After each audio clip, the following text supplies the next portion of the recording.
Hey y'all, Ryan Sprague here. As you all know, the Somewhere in the Skies podcast is always free to consume, but it isn't free to create. That's why I've started the Somewhere in the Skies Patreon campaign. On a monthly basis, you give what you think the show is worth. You'll be helping the show continue, grow, and to be something truly communal. And remember, there are rewards for each level of contribution, and the list is only growing. So please, help Somewhere in the Skies now by becoming a patron. To contribute and to learn more, visit www.patreon.com/somewhereskies. Thank you for your support. And now, on with the show.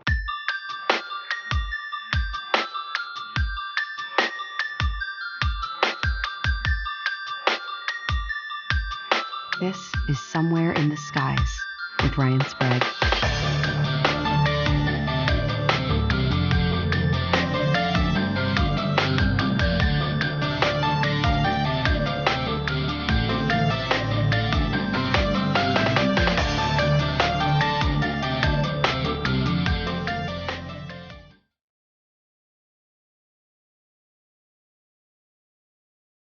Welcome to Somewhere in the Skies. I'm your host, Ryan Sprague. By the time you'll be hearing this, I'm on my way home from AlienCon, which took place this past weekend in Pasadena, California.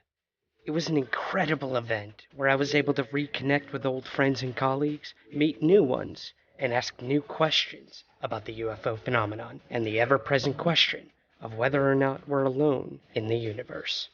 I got to spend some valuable time with my good friend and now colleague, Dean Aliotto. I also got to see some really cool panels, including one on the X-Files, which featured David Duchovny and Mitch Pileggi.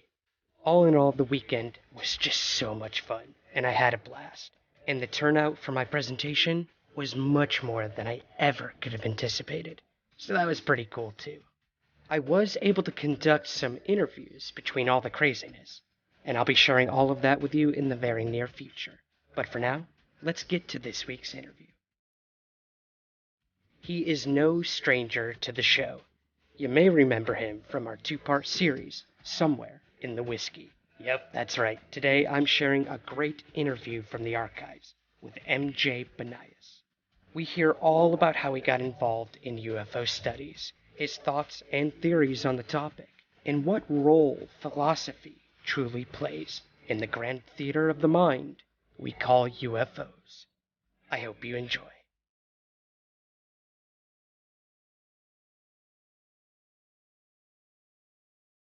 My origin story, when I was starting out, I did a lot of stuff in sort of the local community when it came to paranormal investigations and stuff like that, like ghost hunting, whatever. The occasional Bigfoot or Wendigo kind of thing. I'm in Canada, so we don't really we have Bigfoot here, but they're not really we're more Wendigo people where I'm from. But did that kind of stuff, and I found it great and I found it fun, but I didn't find it sort of as it wasn't my passion. I'd always been a fan of the X-Files and Twilight Zone, and we had Outer Limits here in Canada, which was a cheesy version of the Twilight Zone. Oh yeah. It was terrific, but so really into that, and I just always was into the sort of culture of UFOs, and I always found it interesting, the sort of mysterious and murky world that it is. And I met up with Chris Rutkowski, who's lives in the same city I do, and we started chatting, and I spoke to him before because I had a gentleman contact me concerning an abduction situation through the paranormal group that I was with, and it just sort of took off from there. We sort of built a friendship, and I started reading some of his stuff, and I really started getting into it, and then I decided to start writing for myself because I think I had a lot to say about sort of the state of ufology, where it is now. I mean, it's something that's been around for a long time, and has it made significant progress in 60-something years? I don't know. So I guess my perspective is trying to bring that fresh new examination into the world that is the UFO. Right, yeah. And we'll definitely get into that state of ufology throughout this conversation, MJ. It's funny you mentioned that sort of Chris kind of took you under his wing. I had a similar experience with Peter Robbins here in the U.S., the UFO researcher. Yep. And it seems like that's sort of how it goes, where you have like the young protege coming in and trying to, get what they can from the quote-unquote old guard of ufology. Not by any means pulling a Darth Vader of such, but, sort of taking what we can from the old guard of ufology, the history of UFOs, and move it forward. So we'll definitely propel in that way. So when exactly did you start investigating UFOs and writing about them? What was sort of your first dive into UFO journalism, I guess? Writing about it has been really recent. Okay. I did a few UFO investigations, and I guess it was mainly abductions. Chris was really in where we are in Canada. Chris is really the UFO guy. He gets, I don't know, like Transport Canada sends him their files when they have UFO reports. Like, he is Mr. UFO in this country. So he was really handling that stuff. It was more, every once in a while, we would get an abduction case, and he would sort of route us, because ultimately, who has the tech and the equipment to investigate potential abductions? But, ghost hunters, right? We have IR cameras, we have EMF detectors, we had all that stuff, right? So, we started dealing with some people who had alleged abductions, and that was all well and good, and for personal reasons, I sort of had to leave that kind of world behind. Whether it was just it was kind of getting a little too strange for me, and some people were definitely latching on. They wanted to be more than just a client. Right. They wanted sort of your friendship, and they wanted sort of psychological support, and just like, listen, I'm not qualified at all to do this. So it kind of got a little sticky. I guess about a year ago, a little longer, I decided to join MUFON. So I became a MUFON field investigator about a year ago. And that sort of officially launched me into the world of actually investigating like actual UFO sightings in relation to just dealing with abduction cases. And then I started writing probably a couple months after that, as I started to deal with some actual MUFON cases and how MUFON handled the UFO world, and how other investigators were working. And I guess, I realized as I kind of delve deeper into the world, I started to have a lot of concerns. You start to sort of see this field that you're really interested in, and it starts taking these awkward turns. And I watched a lot of Hangar One. I think I commented on my blog once that it's my favorite comedy on television.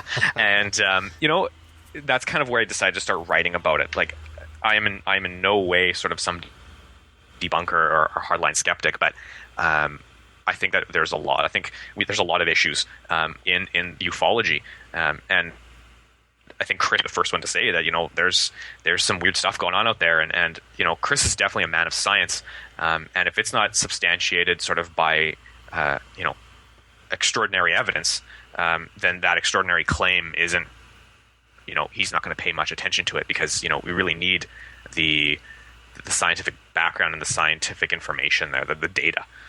Absolutely. Yeah. I mean, that you bring up a really good point. And that sort of ties into something, MJ, I know you and I talked about, and you touched on briefly in one of your blogs, which I'd also like to talk about that as well, your new project you got going on. But sort of, I believe it was... It came up when I did an interview with actually Micah Hanks, our mutual colleague. Yeah. And he brought up the issue of the difference between scientific study of ufology and more of a philosophical angle. This issue came up after some quotes that he brought up from some of the leading scientists out there. And I'd love to delve into this a little bit with you and get your thoughts. Do you see science or philosophy as one having more merit or so over the other when studying UFOs? This is a massive question. I think this is what my blog is sort of is evolving into, because it started out with me just sort of talking about ufological phenomena or cases or whatever, but it's very much becoming sort of, I think, these two juggernauts, and I don't think there necessarily is a separation between science and philosophy or theory. I think that they need each other, right? I think they need to sort of bolster each other, because science without philosophy is meaningless, and I think philosophy without science is useless, right? Like they really need to coexist. And Micah brought up during that interview, and I wrote a blog post about it. It was a great interview because he raised some interesting questions in regards to, can science really help us solve the UFO phenomenon? And I would say, when you look at Facebook, when you look at the forums, when you look at all the websites, right, that deal with UFOs, we're dealing with a lot of philosophy and a lot of theology, right? A lot of the discussion is about belief. It's not about actual data. And I think, at this point right now, I think science is sort of is impotent in helping solve the UFO phenomenon right now. I think it is a big question of philosophy. It's a big question of theory because, what can science really talk about when it comes to UFOs, right? Mm-hmm. UFOs don't follow they don't follow patterns, right? Yeah. They're not reproducible. In order for a claim that is to be scientific, it has to be reproduced, right? We have to prove that we can sort of recreate this event over and over and over again, test various theories against it, test various hypotheses, against it, and potentially get an answer to what this thing is, right? UFOs don't do this, right? And I think science, and I think the reason why there's this massive UFO taboo out there, right? Why science doesn't talk about it and why, people like you and me, Ryan, are cranks and crazies and lunatics, is because science can't provide an answer, right? And I think science is frightened by this, right? I think that there is genuinely this underlying concern. I'm not saying scientists, actually worry about this and they go to bed at night panicked about UFOs, but I think the scientific community says, listen, we can't really prove it, and I think this puts a huge limit on science, right? Because UFOs, they're paranormal, but they're not, right? UFOs tend to leave once in a while trace evidence. Mm-hmm. They show up on radar once in a while. They leave imprints and depressions in the ground. They have crop circles, which sometimes obviously are human made, but generally a lot of times there is sort of no explanation as to what caused them. So once in a while we get this weird moment where we have all of this actual physical evidence, but science can't provide an answer to what it is, and scientists, I think, hate "I don't know" as an answer. So it's a lot easier to say it doesn't exist. Exactly. Yeah, and I mean and that's not to say that scientists aren't interested. Yeah, no. They're probably not going to bed, with this conundrum keeping them up at night. But we both, I'm sure, have spoken to many scientists interested in the topic. But like you said, there is no repeated evidence for something like this. Once a UFO is spotted, it's gone in an instant. So how do you track that? How do you analyze data, and how do you repeat it? It's simply not the thing. And that's where, like you said, philosophy comes into the realm of UFO studies, and the dreamers are the ones we sort of depend on. And that can be either a huge hindrance to the field, or it can be the only way to open it up for conversation. So it's frustrating nonetheless. But you bring up many good points. In terms of evidence or tracking on radar, MJ, there is a very interesting case that happened in your neck of the woods. I believe this was in 1967, the famous Shag Harbor UFO incident. Are you at all familiar with this case? Oh, this is, people call this Canada's Roswell, right? This is this is that case that, people give a lot of credit to, I think, because of the amount of investigation there was, because of the amount of witnesses there were, testimony from people on the ground, civilians, and people, on Navy vessels, actual military officers, people who were involved from sort of this whole massive spectrum. It's a big case, Mm-hmm. I personally, I don't know what it is. We can talk about it. I'd love to sort of get into this with you, but it is definitely one of those massive cases. And 1967 is this weird year for Canada. I gotta be honest, there are so many UFO reports and sightings and big cases in Canada in 1967. It was like something happened, like something exploded, and suddenly people were seeing UFOs and things were crashing, and there's a great case out of my neck of the woods called the Falcon Lake UFO incident, where a guy got burned by a UFO. I mean, there's, it left evidence, right? Trace evidence. And it's one of those things. yeah, great year for UFOs and a great, definitely, incident, the Shag Harbor UFO case. Yeah, and I mean, like you said, that's very interesting that you sort of had a flap in '67, and we wonder why these things happen. I mean, look at 1947. You know, we didn't just have Roswell like many people think. I mean, we had the first quote-unquote modern ufology case being Kenneth Arnold. We had the Maury Island incident, and you wonder why. Why are these flaps happening in certain locations at this time? Is it some sort of mass hysteria? Have we opened the consciousness of the possibility of UFOs, inviting it in? In terms of Shag Harbor, right there, you have almost this return of the Foo Fighters, these glowing orange orbs, sort of descending into the waters in Canada. So yeah, what do you think about the whole idea of a flap, MJ? I mean, this comes and goes all the time in ufology, and what do you make of that? You know, flaps are these interesting things because, you know, it's tough, right? You know, are people actually seeing physical objects in the sky, and whatever is controlling these objects, assuming you know they're objects, they're being controlled intelligently or whatever, you know, did they just kind of show up for a few weeks or a few days or a few months or a year, and then suddenly they disappear, and you know, are they, you know, kind of showing up and then deciding to hang out for a bit and then leave, or is it like, I don't want to say mass hysteria, but is it sort of a cultural I don't know, a buildup of thinking. You know, people see articles and reports, and on the radio they hear reports about UFOs, and then they start seeing lights in the sky, so they think, well, I'm seeing one too, and you sort of get this progression of visions of UFOs that aren't necessarily there, or they're seeing something, but it's not, you know, intelligently controlled or anything. It's just, you know, a random natural phenomenon in the sky. You know, I can be honest, I find it tough to talk about the idea of a flap, because I don't think I necessarily know where I stand on one, or where I stand on the idea of UFO flaps. It's a tough one. Yeah, it is. I mean, and who's to say they're all connected or disconnected? It's a case-to-case basis for sure. And I think the idea of the flap is you know, it's not a scientific idea, right? It's not something that we can sort of prove and reproduce. Yeah, right. It's very theological, right? Like, I think we're going to have a debate about, you know, whether we believe in them or not, right? Not necessarily whether they're actually occurring or not, right?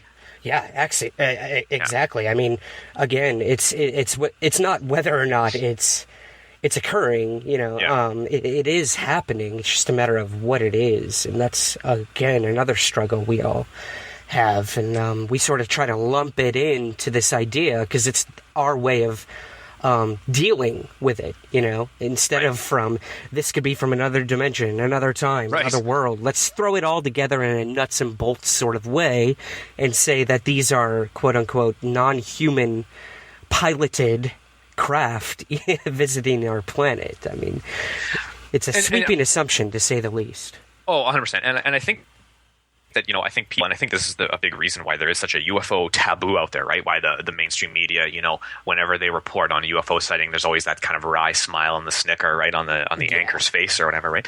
I think that for people in general, right, we view sort of ourselves as, you know, we have complete control in essence over this planet, right? We are sort of the be all and the end all of intelligence on this planet, right? You know, every single animal is generally, you know, we can control it. We can generally control Mother Nature once in a while. You know, if we need to move a river, we can move a river.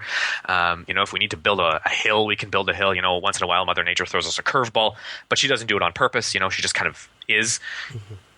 And I think, you know, we as humans kind of think, you know, we kind of run the show here. And I think that the idea of something else, right, intelligently controlling objects in our skies, I think it's generally quite a frightening concept. Not just physically frightening, you know, we're afraid of being invaded or whatever other movie alien trope there is.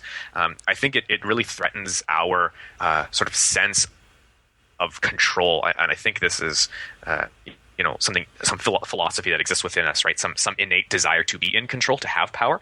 And I think the idea of the intelligent other, and not only that, the intelligent other that also thinks the same way we do, in that, you know, I can be in charge, right? I have agency over the world around me.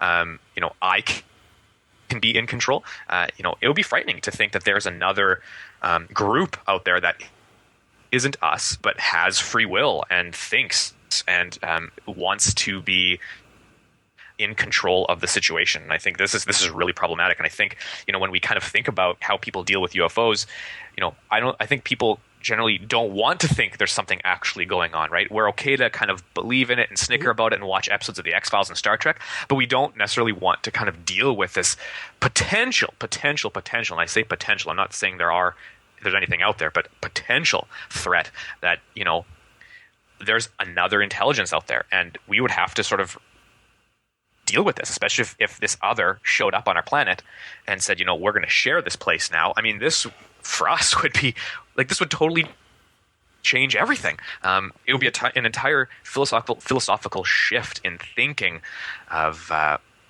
what is our agency on this planet? Are we actually in control?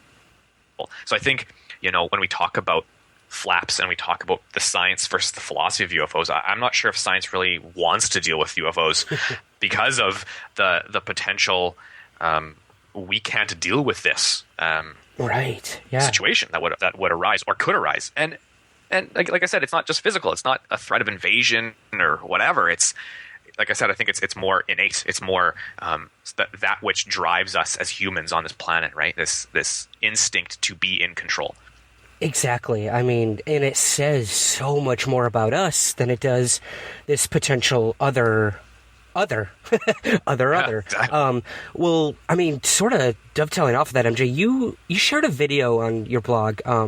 Also, let's give the name of the blog. I don't think we've given it its due course. I need a plug. Yeah, let's do it. You have a new blog that you're running with Chris, another Canadian UFO researcher. What's that called? Yeah, so our blog is www.terraobscura.net, TerraObscura.net. I think you can Google us. We're not the first hit, but that's okay. TerraObscura.net, and it's sort of where culture, theory, and high strangeness meet. It's a sort of a critical theory approach to ufology. So we sort of look at not necessarily the question of do you believe in UFOs, which I think is actually a waste of time. Really, we talk about why don't governments and academics and scientists study UFOs? What are the philosophies that exist behind the lack of attention for UFOs? So yeah, I hope people read. I realize I'm really enjoying writing it because it's definitely my academic background mixing with UFOs, which are the coolest thing in the world. Yeah, agreed, my man. I absolutely love it. I get so excited when I see you posting something new. So I definitely suggest listeners check that out. You did post on the blog not too long ago about a video that UFO historian Richard Dolan was interviewed about disclosure. So let's sort of get into that quote unquote potential of something coming to this planet, or if it already has. What do you make of the idea of disclosure? Like you said, it would be a complete paradigm shift, a perception shift. What do you make of the possibility of a disclosure of a non-human intelligence on our planet? So you're asking me. I'm assuming there is something to disclose. Let's say they're assuming there is something to disclose. Whether that comes again forcefully by this intelligence to the planet, or for some improbable reason, some government body discloses the truth, which I think we can both agree probably will never happen. What would that disclosure entail? What would it do to humanity? Right. So, I think Richard Dolan, I love the guy. I think he kind of hits the nail on the head in his video of I think what it would do politically. I think there would be a lot of problems. I think you would have, as he mentions in his interview, you would have this massive shift in right. I think you'd have a right-wing sort of fundamentalism occurring where people, the heavy xenophobia, there'd be, I think he said there'd be Occupy Area 51 or something like that. I think that's a little silly, but I think, you would definitely have a lot of protest. You would have a lot of people saying, go away, right? Humanity doesn't want you. And then I think you'd have the other side, right? You'd have people who would probably be willing to embrace this reality that we are simply a voice in a chorus of others that sort of occupy the same time and space we do, let's say, or universe or galaxy or whatever. So I think he hits the nail on the head there. I think for humans, though, in general, I think we would have, like I said before, this really fundamental upset to the way we perceive ourselves. We kind of, you and I are both Westerners. We grew up in North America, a good Western liberal capitalist democracy, bless it, for all of its faults. And I think, as we grow up in our little social world, we go to school and our teachers tell us that, you need to get a good job to be happy and you need to live your life in a good capitalist way. And you definitely don't want to work for Broadway because there's no money there. No, just messing with you, buddy. I'm just joking. Why, I oughta. I know. You know what? I'm a huge fan of theater. Actually, my wife is a theater major and she's an actor, so and she teaches theater. So I'm on your side. Don't worry. But you are right. There is no money in it. But move. No, I know. Yeah, that's why I do ufology. Exactly right. Because ufology makes us buckets of money. A People good living. Yeah. All those Google ads. Yeah, at half a cent. Right. Every 1,000 likes. Yeah. I think we would have this horrible realization, and the term I'm sort of that I've been dancing around is something called anthropocentrism, which is the idea that humans are sort of the only things on this planet that have agency, right? Animals don't really. We kind of control animals on this planet, right? Mm-hmm. And there's nothing really else. God, while I'm sure, maybe there's a God, I don't know, but God probably has free will, but ultimately he doesn't really do anything. He doesn't walk around on our planet and send thunderbolts at us or anything. So at the end of the day, humans are sort of that which control Earth and our world around us. If we want it, we can do it. If we take enough money, resources, wealth, treasure, talent, and throw it at a problem, we can generally solve it. Mm-hmm. And I think that the idea of disclosure would upset this concept. Right, we would no longer be what's sort of the pinnacle of intelligence. There would be something potentially that is bigger, smarter, better than us, and this is really, I think, frightening for people. And humans aren't generally good with the unknown and the other anyway. I mean, you look at racial issues, or you look at issues with terrorism out of the Middle East or whatever, right? There are already problems on this planet that humans, we generally fear the unknown. We fear what we don't understand. We fear the other because we don't necessarily know how the other thinks.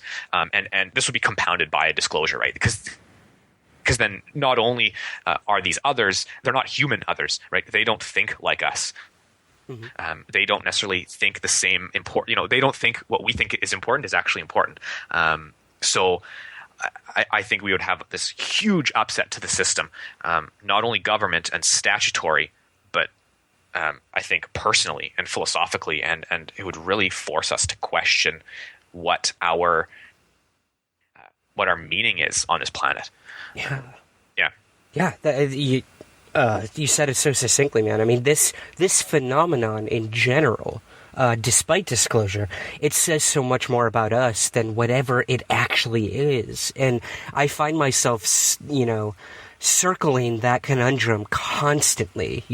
What is this UFO phenomenon? And how is that different from the quote-unquote UFO culture that we sort of self-proclaimed and seeded and seen go in so many different directions? There was a quote by James Carrion, who used to be, I believe, the executive director of MUFON. Okay. I think. I'm personally not a member, so I'm not too in tune with the history of MUFON. But that being said, he once said that therein lies the problem with ufology and ufologists. They race after every case, every witness, every shred of evidence, regardless of provenance, that will help prove what remains in their bucket, but will ignore all evidence to the contrary. If we examine what the UFO bucket really is, it is an egocentric belief that we humans are so interesting and our planet so alluring that other civilizations, for any number of reasons, can't help but to visit us. Very interesting quote. The reason I pulled that out is because it sort of ties exactly into what we're talking about. You know, are we worth coming here and monitoring? Are we worth looking at for some sort of cosmic galactic federation, as it were? Like you said, we have so many issues here on our own planet. If another intelligence is visiting, they're probably on their way out, man. I mean, sort of looking at what we're doing, they don't want anything to do with it. Again, this is all hypothetical. And of course, yeah. And it's funny because, that same argument, that the quote that you cited, skeptics will often use this to their advantage too. They'll say, well, they would have just made themselves known already, right? They would have landed on the White House lawn or something, as if the United States is some bastion of like everything. Right. Sorry, no offense, America. I love you guys. But, come on. So, we have this, both skeptics and believers, say, well, humanity, the skeptics say they would have shown up already and they would have made themselves known. Here we are. We're here to share wonderful technology with you. Welcome to the United Federation of Planets. Picard is, on the bridge. And, the believers, I think, like you say, right, there's this fascination with, and maybe it's a fear. I don't know. We can't be alone, right? It's this fear of loneliness. But it's weird because, humans, we kind of want to be alone because we don't want something horrible to come and invade us and exterminate us. But we also, we want them to also be kind of nice too. Like, we want like the beginning of Mars attacks, but we don't want the end of Mars attacks. We want them to show up and be this beautiful ceremony, and then, all the guns come out, right? I think the quote is interesting, and I think that it came from a MUFON director is interesting too, because I think MUFON, again, I disclaimer, I'm a member of MUFON. I love MUFON. Thank you for letting me thank you for letting me be an investigator. But I think MUFON, and I think the quote is correct in saying that, every single shred of evidence, every single little piece is made to fit into the puzzle, right? And the problem is a lot of those pieces don't fit at all. They're actually useless pieces. They're not even the right puzzle. Like you're borrowing pieces from other puzzles and you're jamming them into the ufological puzzle. Like, how the kids, right? They make the puzzle pieces fit, right? They kind of put the pieces together and they start hammering it on with their fists. I think that's kind of what's going on. And I think MUFON and MUFON field investigators definitely play a role in this, right? Yeah. You look at the amount of MUFON field investigators who are believers themselves, right, or who have had experiences themselves that they want answers for. I would say a significant chunk of the ranks of MUFON are people who have had experiences or are believers already in intelligent beings, others visiting our planet, right? And I think that this is a dangerous position to be in because ufology is not a belief in alien life, right? And I think that this is what often gets muddied here. Exactly. Right. This is why in the news, whenever you get interviewed in the news, people, the news anchor always asks, well, do you believe in UFOs? And it's like, well, what are you asking me? Right. Are you asking me, do I believe in things in the sky that people see and they can't make sense of? Yeah, of course. It happens all the time. We all experience these weird lights in the sky or something. And then upon further research, we figure out, it's just the space station or it was a satellite or whatever. Or upon further research, we have no clue at all what it is. And that's a UFO. Right. And I think that the other side of ufology is this curious, it's got to be aliens, man. It's got to be aliens. It's got to be aliens. And I go, like, this is not ufology. This is a belief in aliens and the other and interdimensional beings or ultra-terrestrials or whatever you want to call them. And the two are clumped together and they shouldn't be. And I think that one thing that definitely needs to happen is a separation, right? A separation of ufology into the study of unidentified flying objects or unidentified aerial phenomena, and then the other side, which is a belief, and a very much a theological belief in alien life, because because there is no science, right, to prove aliens really exist. There's no science to disprove it either. Right. And I'm a full skeptic of science as much as I am of the belief, right? I don't think science is necessarily this bastion of truth that we all hope it is, and that our government tells us it is, right? Mm-hmm. But I think that there's definitely concern, and I think as a ufologist, Ryan, I'm sure you agree with me here that we kind of get lumped into this pile, right? And people often ask like, oh, what do you do? And I have my job, and then I also kind of study UFOs, and I'm into that kind of thing. And people go, oh yeah, UFOs, man, the aliens, they're here, right? And you're just like, oh man, no, why is this happening to me? And I have to have this conversation with everyone I meet, right? Well, a UFO isn't necessarily alien; it could be a lot of things, and you kind of get trapped. Yeah. Oh, that is the first thing I say to everyone, when they say, what do you do with UFOs? Yeah, it's, okay, well, I'm not talking about aliens, I'm talking about UFOs. That's right. Huge distinction. And it's hard to separate people's minds from that. We've been so conditioned by either Hollywood or, these quote-unquote real documentaries we see, and it all sort of ties into the mainstream, I mean... I guess a lot of UFO researchers, myself, and I am guessing you included, we've been taken to task for saying that the mainstream media is beginning to take these topics more seriously now, more than ever. What are your thoughts on the perception of the UFO phenomenon in the eyes of the mass public? Like you just said, we get this all the freaking time. Are we seeing a shift in consciousness, or is it just some more, media brainwashing in a sense? Not to get too conspiratorial, but I wouldn't say I like conspiracies, but I think the media just reacts to us, and whatever we think, right? So gotcha. The media kind of bounces off the public, and the public kind of bounces off the media, and we're sort of in this weird symbiotic relationship. But it's really tough, right? It's really tough because I think social media has played a huge role in the UFO world, right? Everyone watches YouTube. Everyone goes on, well, not Facebook. Is that still a thing? People still go on, I still go on Facebook, but I know like young people don't, right? Yeah. Everyone's on Twitter and Instagram, and access to this information is hugely out there, much more than before. Yeah. And I think the media, like the mainstream media, like, CNN, Fox, all those, I don't know what else there is. What are other media channels? CNN and Fox are kind of the demons of the media world, right? We always tend to pick on them.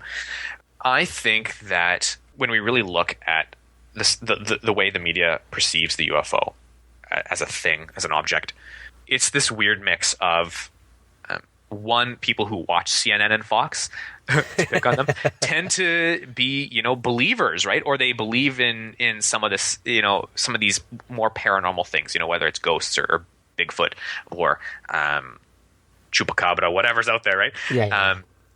So I think, CNN and Fox is potentially catering to numbers sometimes when it comes to media coverage of UFO reports. But again, you look at the bulk of UFO stuff, it doesn't get covered at all, right? It's only when it's in some big way. Tom DeLonge, right? Blink-182, when he started doing he got tons of coverage, right? Because you have a celebrity talking about UFOs, which is kind of weird. Yeah. Meanwhile, I'm sure there's a lot of celebrities out there that have UFO fascinations. They just can't talk about them, right? Because of the taboo. It's apart from him, because, he's a punk rocker, and I think that he's allowed socially to be into weird stuff because he is a punk rocker, right? Taylor Swift, I don't know if she has that freedom. I think, it's very easy to get blackballed. It's very easy to kind of be put on the crazy person list. And then, people start avoiding your phone calls, and then suddenly, you're not getting any more gigs, and people stop paying attention to you because you're the UFO nut. Yeah. So, I don't really know how to answer your question properly, because I don't know if the media is paying more attention or because, is the disclosure movement actually making headway? Like, who knows, right? I mean, you never know. Crazier things have happened. But, I don't necessarily think it's occurring because there is some massive shift in the way people think about UFOs. I think we're still sort of taught and trained, to use the conspiratorial term. I think we still sort of have this belief that UFOs don't exist, right? Or sorry, not UFOs, that intelligently controlled UFOs don't exist. Yeah. And they're tongue-in-cheek, and therefore the X-Files and the History Channel late at night, and that's about it. Right. So. Well, yeah, I mean, that's a great way to put it. I mean, like, we could even go back to what you said of this fear of it being a possibility. So, of course, sort of ignorance is bliss in that sense. We'll leave the idea to Hollywood to perpetuate these sort of fictionalized versions. And that's a terrific way of putting it, right? Ignorance is bliss. Because I think ultimately any state, like government, any state or any scientific organization, any, university, whatever, if there is no solution to the problem, right? If there is no fix, if we can't identify it, if we can't measure it or track it or trace it, the last thing we want to do is talk about it, right? Yeah. Especially if it does have some physical properties, right? Especially if it does show up on radar once in a while, or it does interfere in operations that the government is concerned about, such as nuclear test sites or nuclear facilities, rather. If it does leave impressions on the ground or burn marks or whatever, right? If it leaves us trace evidence, but we can't understand it, it's a lot better to say it doesn't exist or it's just lunacy, in regards to being like, okay, we're going to study this and we have no freaking clue what we're studying, but we're going to try. I think the two have very different messages, I think, politically, right? Yeah. One is they don't exist, we don't have to deal with it, fine, move on. And the other one is, listen, our job is to maintain power as a government, or as a as a scientific body or whatever. We're here to maintain control, and we're here to make sure everything makes sense, and we can't make sense of this.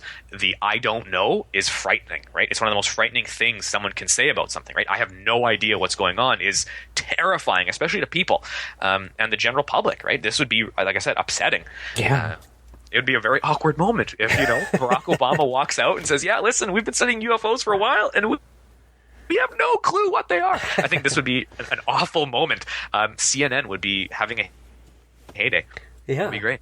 Yeah, and I mean, the whole idea of that we don't know, MJ, it sort of boils down to, if some governmental agency, intelligence agency, or the military, again, we like to lump these things together, but they're so compartmentalized you can't even imagine. That being said, if the government doesn't know what's going on, they at least have the power to contain that information they do have, maintain it in a way that they see fit. And, we sort of run into that problem time and time again. And I guess it sort of boils down to, those of us who seriously study UFOs, are we going to stand up for what is actually true when it comes to this? No matter what that truth may be. It might not be the answer we want. It might not be the answer the believers want, nor the skeptics. It could be something completely different, far stranger than we ever imagined, or it could be as mundane as, all weather anomalies or natural phenomena.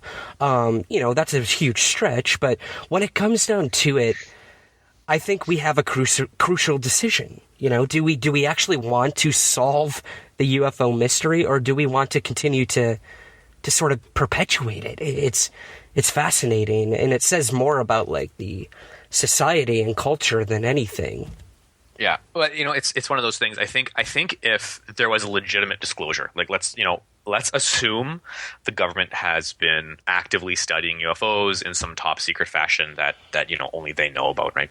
Yeah. I don't think they need to. I honestly don't. I think that we kind of decap ourselves in the UFO phenomenon, just in the way we sort of ourselves live our life, right? Like I talked about before, right? We sort of have this general fear of the other, and an intelligent other that isn't human would be even worse. So I think we're fine ourselves to maintain some sort of mystery or lie if there is one. But that if assuming or for argument's sake that the government is actually hiding some top secret study of UFOs, and that was released and said, yeah, here's all of our files, and it was done honestly. Like, here's actually everything we have. There's no bodies in some Area 51 basement, or there's no ships or anything. We're just, we have been studying, and we don't have an answer, right? These things show up, and they do whatever they want, and then they leave, and we can track them once in a while, and that's it. But they're gone as quick as they come. I think if that happened, and then suddenly, you had academic academic schools, universities, scientific organizations, whatever, start picking up these studies and actually scientifically studying them, I think ufologists would be out of a job. I think because what would happen is it would leave the realm of ufology, right? It would become a general science, and I don't think because the vast majority of ufologists out there, the vast majority, aren't in any way scientifically trained or aren't in any way philosophically trained. You know what I mean? Right. The vast majority of us are just people who just kind of picked it up as a hobby, and this hobby became this horrible monster, which became our life, and then suddenly, we've identified, ourselves as being ufologists. I don't necessarily think, we would be the ones who would be hired. Would suddenly, would suddenly MIT be like, okay, yeah, we're going to start studying UFOs. So, ufologists, all of you guys who've been studying UFOs for the last 30 years of your life, please apply. I don't think that would happen, right? They would send it to their in-house trained engineers and scientists, biologists, chemists, physicists, whatever, and it would be done as an actual scientific study with sort of their people, right? The people who are within this elite scientific community. I think what would stop happening is UFO experts showing up on History Channel to be interviewed, right? I think that would Exactly, end, right? yeah. The reign of the UFO expert would probably collapse because it's no longer a mystery, right? It's now something that's studied by the general sciences. Well put. I mean, look at any government investigation into UFOs to date. They all came back with the same conclusions of we don't know what's going on. What we do know is that it is not a threat to national security. And when it comes down to it, that's what they deem an answer, a conclusion. Like this isn't threatening us, therefore we're no longer going to investigate it, pump millions of dollars into it. So you make a good point. It's a fantasy that we would be the ones called upon when this all happens. But let's be honest, I'm a playwright living in New York City. I bartend at night. That's what I do. Yes, I'm absolutely fascinated by UFOs. I make it my second job because I love it and I have a passion to find answers. But they're not going to call me when it comes down to it to be like, what do you know? Exactly, right? Because ultimately, the facts that we have, I would say aren't facts, right? I think they're theological or philosophical beliefs. I don't think we have really a lot of hard data. And again, people will disagree with me, right? MUFON, I think, would be one of the first groups to say, you know what, MJ, you are fired, messed up. Look at that's right. Look at our case management system. Look at all that data. And I would say, maybe that's data. Right. But honestly, MJ, what has that done? And that's not a slight against MUFON. You look at New Fork, you look at all of these reporting centers throughout the years. What has their data actually done to further the study of UFOs? We always hear nothing has changed in the past 50 years. I tend to disagree with that. I think, any new information is quote-unquote good information. There has been some progression in terms of what UFOs are not. But it's frustrating, we have all these investigations by MUFON, but then what? What happens from there? Yeah, and that's a big question, right? That is the big question. Yeah. Like, why hasn't anything changed? Why hasn't ufology been able to break through into some sort of standardization or into maybe some sort of academic sphere? Or why hasn't it been able to sort of puncture into the mainstream sciences? Like, what is going on, right? Yeah. And I think that's and again, I'm going to plug my blog again. I think that's kind of what my blog is trying to address, right? It's not necessarily, do you believe in UFOs or what are UFOs? Because I'm not sure if that's a question we can currently answer, right? We don't necessarily have the science right now to be able to get to a solution. Because science requires reproduction and testing. UFOs don't do this, right? Mm-hmm. But they do leave physical evidence behind sometimes, which is kind of this weird. This is what makes the mystery even better, right?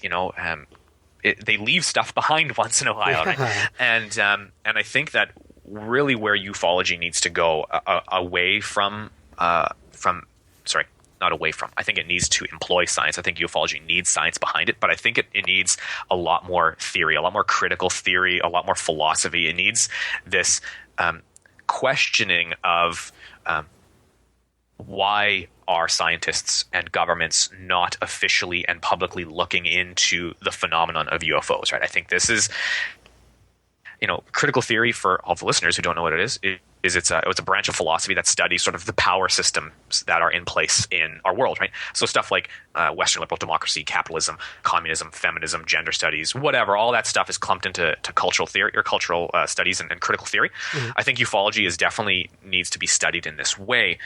So what is preventing the state and what is preventing the scientific community from actively looking into UFOs, and why are scientists and government officials and anyone who is actively trying to push for this study, why are they being blackballed, or why are they sort of being laughed at, and why do news anchors on Fox News and CNN snicker every time a UFO story pops up, right? And why is it okay? Like, why does the general public, why do just you, me, and Joe Sixpack sort of deem it okay that the study of UFOs is not acceptable, right? Why is it lunacy?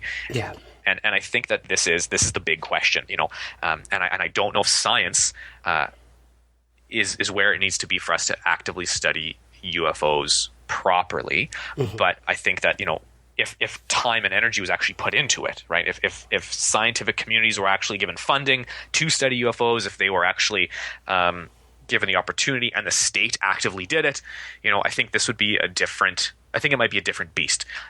Blue Book didn't work.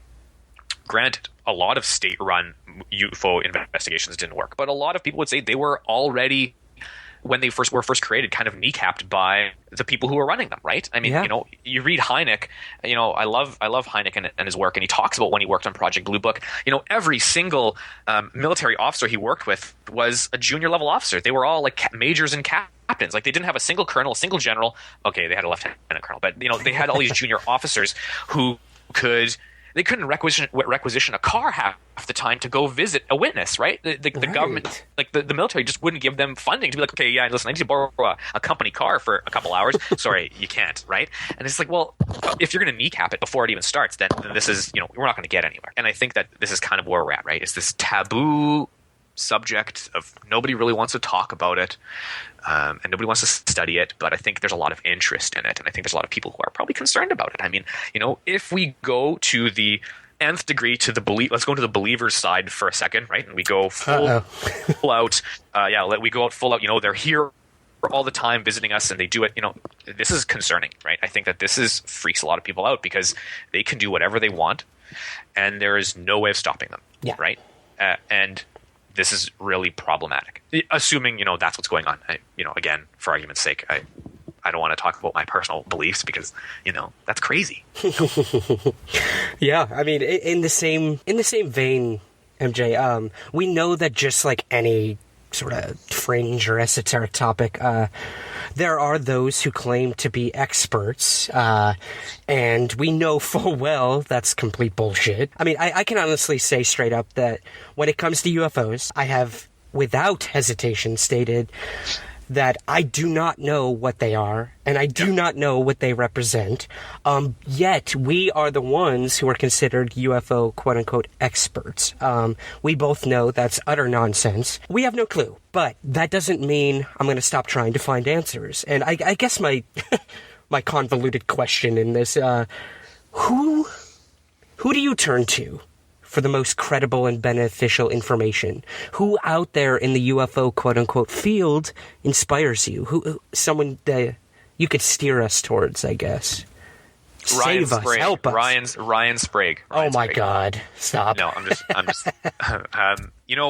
God, that's such a tough question, right? Because it is. I think that I can tell you who inspires me, but I don't necessarily think they're right. You know what I mean? Absolutely. I can tell you who I think is they're great writers. They're great. They have a lot of knowledge on the subject of sightings, and I think I mentioned this in one of my blog posts. This idea of the expert, right? What makes an expert an expert? It's all ideology, maybe, but we can. That's a later auxiliary episode. Heck yeah. The problem with the expert is we're all kind of experts in what we don't know, and I think that's what the UFO phenomenon is, right? We have no idea what's going on, and anyone who says they do is crazy.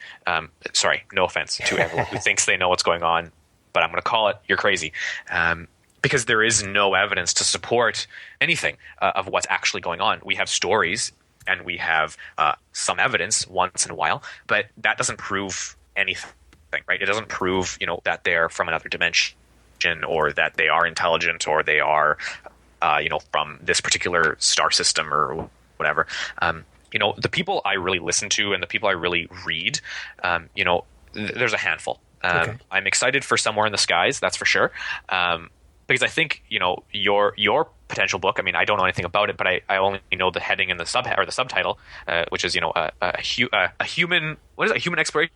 Something alien? No, approach. Yep, human approach to an alien phenomenon. Yeah, and it's beautiful because that is kind of where we're at, right? It's a human approach to something that is totally other and totally alien. We don't have any idea. So I think, I'm really looking forward to that one. Thank you. Send me a copy. Absolutely. I'll Amazon it otherwise. I really like Micah Hanks. I like Micah Hanks because I think he kind of follows a lot of the same sort of mentality, potentially you and I follow, right? Right. Something is going on. I think we kind of can hit that nail on the head, right? Something strange is going on. We just have no clue what it is. And I think that's kind of my position as well. Do I think UFOs are things in the sky that people can't identify? Yes. Do I think that there's anything, do I think they're aliens, or do I think that it's interdimensional beings or whatever? I don't know, right? I don't know at all. And I think that is kind of the best position to take in ufology, because you can't prove anything otherwise. Yeah. So I would say, Micah Hanks is this great kind of very public character in the UFO world, right? Who actively kind of promotes this message, right? Ufology is not about speculating as to the star system or the type of warp drive these vehicles have or whatever. It's not about that, right? It's about sort of why are people seeing these things, and can we ever find an answer?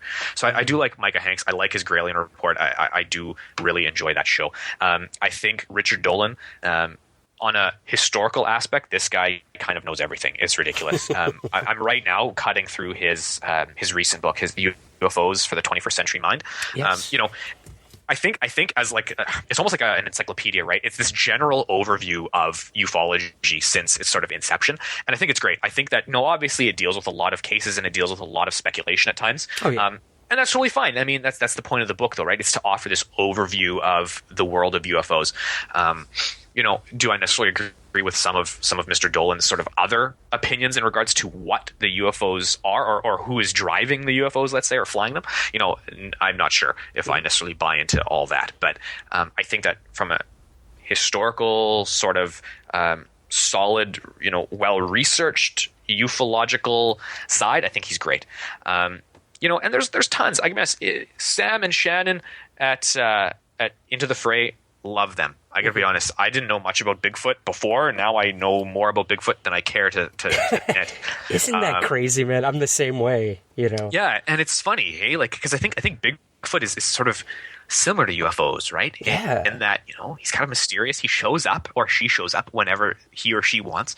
And then, once in a while they leave evidence, right? They leave a footprint kicking around every once in a while. Yeah.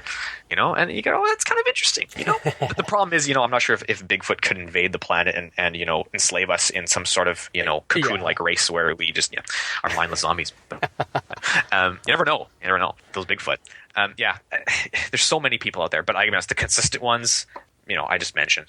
Chris Rutkowski, obviously, absolutely. As a Canadian ufologist, the guy is definitely a man of science. He doesn't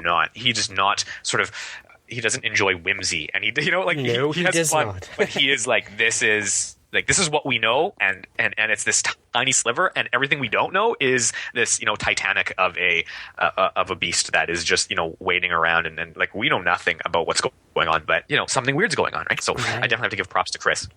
Chris is I have to add, MJ. I mean, Chris has called me out on bullshit so many times, and that's what we need.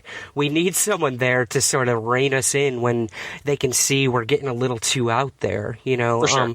When you and I, again, we're on the younger side. We're we're still stumbling. We're trying to find our way in this field, and when we have people like Chris, like Dolan, to sort of pull us back in and remind us, go back to the facts, look at the history, and then move forward. I can't tell you how many times I've been wrong, and you have to be willing to admit that. And I think someone like Chris or or Dolan, like these are people who are willing to do that. For sure. And that's such a great way to approach it. And, Dolan being my publisher and Micah having written the foreword for my book, I'm so happy that you brought those two up. It makes me feel more comfortable moving forward with my own research.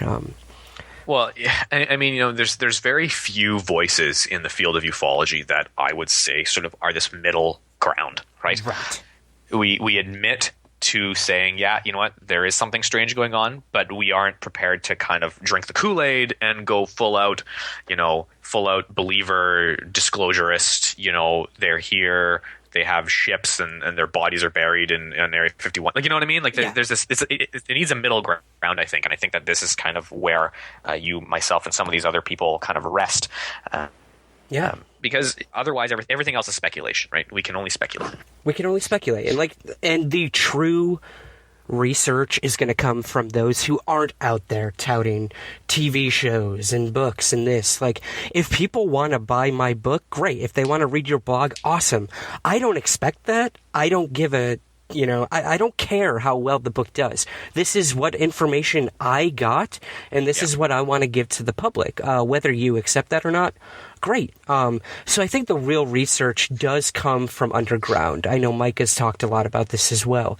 It's those sort of not out there, not giving their names, who are doing this true research, and that's what counts. It's the information. It's not the people. Whenever skeptics say ufology is dead, it's because they're looking at the people involved. They're attacking the personalities, and that's all it's based on. And in some ways, I don't blame them. There's a lot of charlatans out there, a lot of quote-unquote experts who say they have all the answers. Like you said earlier, we cannot trust them. I think the real work is being done underground. It's being done independently, and that comes with things like Terra Obscura, the Grallian Report, Into the Fray. I'm gonna just keep naming them until you stop me. But again, that's what it is. It's civilians. It's people on the ground who have experienced these things or are relaying that information that I think matter most. I don't know how you feel. Well, I mentioned that in one of my blog posts when I talked about sort of the ideology of science and sort of whether, ufology can fit into this ideology. I kind of ended it by saying that, really it's the grassroots, right, that are going to make a difference right here. It's those scientists and those thinkers and philosophers and theorists and whoever who are going to kind of – they don't necessarily worry about existing on the fringe a little bit and dealing with it and writing about it and thinking about it, because ufology, as much as science is needed, it's a thinking man's game or a thinking woman's game, and there definitely needs to be some critical thought put into this field that has, I don't want to say run amok, but a little bit has kind of run amok into, like you said, right, the shows and the documentaries or that try to make people money and whatever. That being said, on a side note, History Channel, if you do want to call me, www.terraobscura.net, you can just hit contact and I will take your money. But it's one of those things.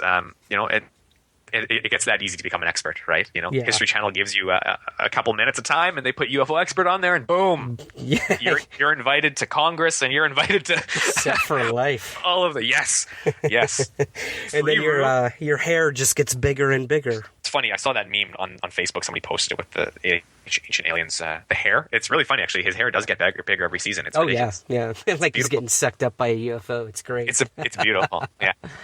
Oh man. MJ, sort of to cap it off, there is, do you see UFO activity decreasing? I don't know about you, man, but it seems like there are less and less of these big cases out there. The last one I can really think of was Chicago, O'Hare Airport. Yeah. And again, I'm looking at it strictly from perhaps ignorant Western eyes. These things are happening all over the world, obviously, huge in China, huge in Brazil, even huge in Canada. Being my northern neighbor, I don't even hear about cases out of Canada a lot. And we're so focused on the United States when it comes to this topic. Again, do you see UFO activity sort of waning? What does that say about us, or what does it say about the phenomenon? I don't know. What do you think? I think there's a couple things. I mean, One, I think that a lot of UFO sightings, the vast majority of them, obviously aren't anything interesting, right? They're just natural phenomena. I think people generally are becoming a little more aware of what's out there in the skies, satellites, space stations, etc. So I think I think people are generally a little better educated as to what's going on. Yeah. Not only that, the ability to access information on where the space station is at a given time, or what stars are out there, or whatever. There's an app for your phone, right? Sky Watch or Sky View or whatever, right? That you can literally track what's going on live. I think that really helps reduce a lot of sighting reports. I also think, sighting reports are sort of mythological in nature, right? They're ideological in nature. People are watching television. People are on Facebook. People are watching movies. My cat just walked in the room. People are consuming media. It scared me, sorry. People are consuming more media.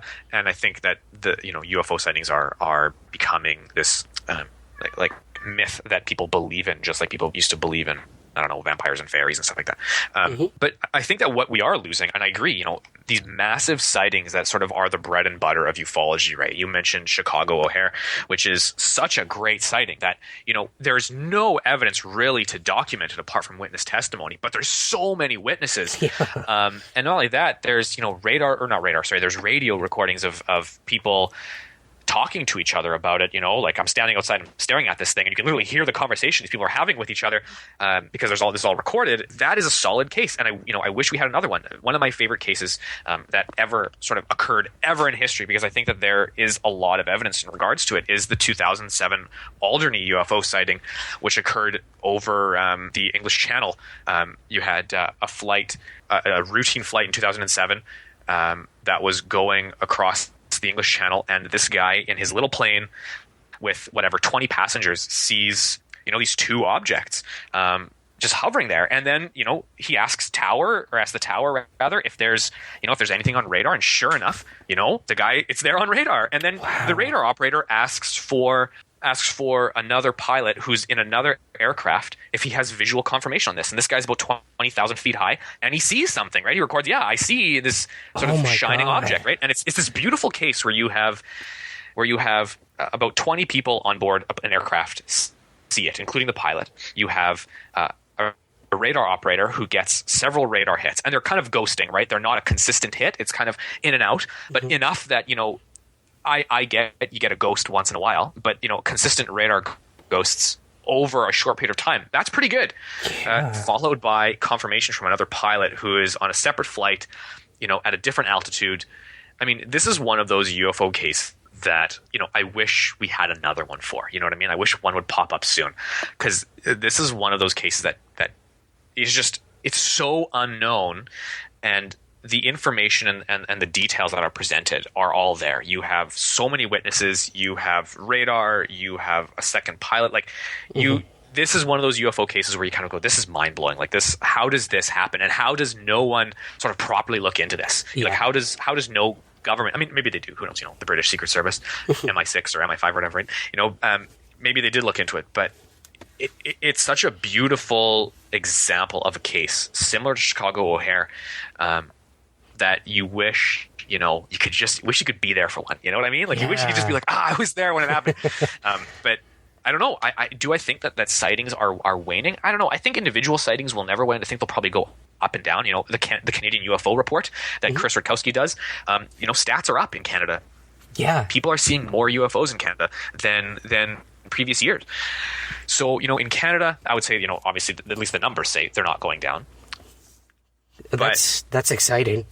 But I think, people are getting smarter. People are being a little more critical about what they're seeing. People are able to check what they're seeing. They don't have to see something and then write a letter and wait 2 weeks for them to get a response from some society that, it was a meteor or not or whatever, right? This information is all instant. Yeah. So I hope really what happens, because I deal with, like I said, I'm a MUFON field investigator, so I deal with a lot of Chinese lanterns and Venus and international space stations flying by and people saying they're seeing UFOs. I really can't stress enough, for people who do have a sighting, look online first. Go online and see, was the space station over me at this time? Or was it a flight? Flight Radar is a great website. It tracks flights live, and you can go back a week to see, if anything was overhead at the time. Like, these are the tools of the UFO investigator, and I think people need to definitely sort of use them. Weather Underground for strange, weather phenomena and stuff like that. These are great sites and tools that people can use to sort of track their own UFO sighting before making a report. Yes. Yeah, I mean, people have mistaken the moon for a UFO, and you're kind of, we should have checked where the moon was at the time, Yeah. But honest mistakes happen as well, and you know what? I mean, that's the job of the field investigator, right? Is to kind of get in there and try to find those mistakes in regards to actual sightings. Right, and I'm sure it makes your job more frustrating when it just turns out to be one of those things, but wouldn't you rather have someone report something possibly unknown than not report it at all, True, but then it kind of go back to the old, what we started off this interview talking about, right? Is can we actually figure out what it is? Yeah. We have Chicago O'Hare, like you said, do we actually know what happened?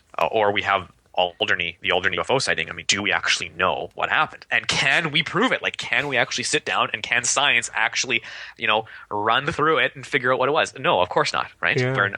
We can't. So it's this weird catch-22. It really is, yeah. I mean, that's a fascinating case, by the way, MJ. I see, and I've never heard of that one. And that's what it's about, It's mind-blowing, and it's funny because a lot of people haven't, because it's out of the UK, and it didn't get very much coverage or very much I mean, it did for, the few weeks when it happened and whatever, but apart from that, it's like no one's really talking about these cases that are actually interesting. I love the Roswell situation. Roswell's great, but, what evidence really is there? And most of the evidence that we have is the evidence is missing. Yep. Or it was taken away by the powers that be. Whereas in, the 2007 Alderney UFO sighting, none of that's missing, right? The radar hits are all out there. You can see them on the internet. You can watch the videos. You can literally see, the radar information. You can listen to the audio between all three, or the two pilots and the radar and the radio tower. You can hear witness tests. It's all public, right? No one has hidden anything. There's no data missing. There's no pieces of alien craft in some bunker somewhere. This is one of those cases where everything's out in the open, so anyone can investigate or anyone can look at it, and the data's good. The data is generally good. That's incredible. I'm gonna have Google to look into that one. Yeah, GTS that. Wow, MJ. Thank you so much, man. It's been such a pleasure having you with us today. One more time, where can we find your work? TerraObscura.net. Awesome. Thank you so much. This has been tons of fun, Ryan. Good. I'm glad you had a good time. Again, it's so exciting to have someone with such a fresh perspective, who has some humility with the topic as well, and is willing to go those lengths to tell their honest opinion, but also rely on the facts. So I have to thank you for what you've done for the field, what you'll continue to do, and thank you so much for joining us. Thank you very much.